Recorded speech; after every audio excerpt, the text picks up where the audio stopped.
Bismillahirrahmanirrahim. Hadis yang ke-34 dari 40 hadis tentang keagungan Al-Quran dengan judul Min ta'dhimil Qur'ani talabuhu lil akhirah.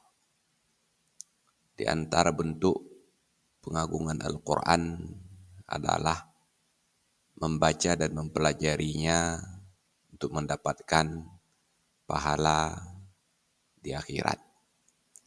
Dalam sebuah hadis yang diriwayatkan dari Sahal bin Sa'ad As-Sa'idi radhiyallahu an, beliau berkata, kharaja alaina Rasulullah sallallahu alaihi wasallam yauman wa nahnu naqtari faqal.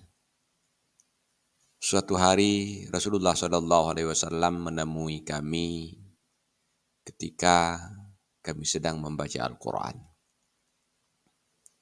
Beliau bersabda, alhamdulillahi kitabullahi wahid, wa fikum al-ahmar, wa fikum al-abyad, wa fikum al-aswad. Segala puji bagi Allah, kitab Allah itu satu. Dan di antara kalian yang membacanya ada yang berkulit merah, dan ada yang berkulit putih, dan ada yang berkulit hitam. Iqra'u qabla ay yaqra'uhu aqwamun yuqimunahu kama yuqawwamus sahab. Bacalah Al-Quran ini sebelum datang kaum-kaum yang mereka bisa membacanya secara lurus dan bagus, bagaikan lurusnya anak panah.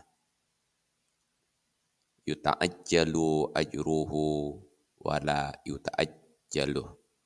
Mereka mengharapkan balasan yang segera berupa keuntungan duniawi dan mereka tidak mempedulikan pahala di akhirat. Wallahu a'lam bishawab. Walhamdulillahi rabbil alamin.